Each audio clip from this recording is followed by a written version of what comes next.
ଜୟ ଜଗନ୍ନାଥ ସାଙ୍ଗମାନେ। I Hope ଆପଣମାନେ ଭଲରେ ଥିବେ। ସ୍ୱାଗତ କରୁଛି ମୁଁ ମୋର ଚ୍ୟାନେଲକୁ ଏସ୍ଏସ୍ ନ୍ୟୁଜ୍ ଓଡ଼ିଆ। ଚାଲନ୍ତୁ ଷ୍ଟାର୍ଟ କରିବା ଆଜିର 10ଟି ନ୍ୟୁଜ୍। ବିଧାନସଭାରେ ହାତାହାତି ଓ ଧସ୍ତାଧସ୍ତି, ଶାସନ ବିରୋଧୀ ସଦସ୍ୟ ମୁହାଁମୁହିଁ। ବିଜେଡି ଓଡ଼ିଶା ବିଭାଜନ, କଂଗ୍ରେସ ପ୍ରସଙ୍ଗ, ନାରୀ ନିର୍ଯାତନା। 7 ଦିନ ପାଇଁ କଂଗ୍ରେସ ବିଧାୟକ ତାରା ନିଲମ୍ବିତ। ରିପୋର୍ଟରଙ୍କ ଟେବୁଲ ଦଖଲ, ହଙ୍ଗାମାରେ କମ୍ପିଲା ଗୃହ। କଂଗ୍ରେସ ବିଜେଡିକୁ ବିଜେପି କଡ଼ା ସମାଲୋଚନା।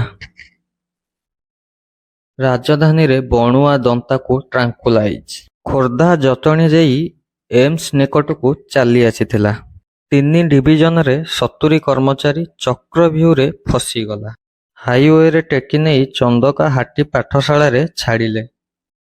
ଢେଙ୍କାନାଳ ଜନ୍ତା 5 ଜିଲ୍ଲା ବୁଲି ପୁଣି ଜଙ୍ଗଲକୁ ଫେରିଲା।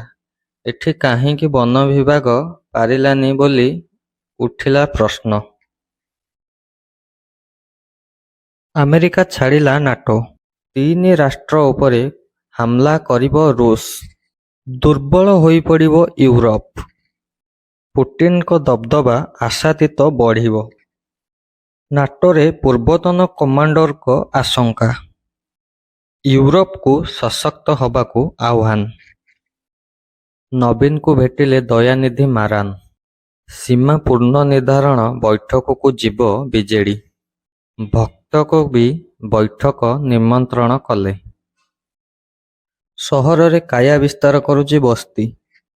13,000ରୁ ଦିଆଯାଇଛି 6,000 ଜମି ଅଧିକାରୀ ପ୍ରମାଣପତ୍ର। 2,381ରୁ ହୋଇଛି 1,808 ପ୍ରଧାନମନ୍ତ୍ରୀ ଆବାସ। ନିମାପଡ଼ାରେ କେହି ପାଇନାହାନ୍ତି ଏଲ୍ଆଇସି। ପିପିଲି ଓ କୋଣାର୍କରେ ସ୍ଥିତି ନୈରାଶ୍ୟଜନକ। ଘୋଡ଼ା ଛଅକୁ ଦାନା 9 ଟଙ୍କା। ବାର୍ଷିକ 72 କୋଟି କ୍ଷତିରେ ମୋ ବସ୍। 5 ବର୍ଷରେ 238 କୋଟି ଟଙ୍କା କ୍ଷତି। ଇ-ବସ୍ ଚଲାଇ କି ଫାଇଦା ହେଲା? ଭରଣା କରିବାକୁ ବିଜ୍ଞାପନ ମାରି ବିକୃତ କରିବେ। ବିପଦରେ ଏଲନ ମସ୍କ ସାମ୍ରାଜ୍ୟ। ହରାଇପାରନ୍ତି ଦେଶର ସବୁଠୁ ବଡ଼ ଧନୀ ମୁକୁଟ। ଆଜି 15% ଖସିଗଲା ଟେସ୍ଲାର ସେୟାର।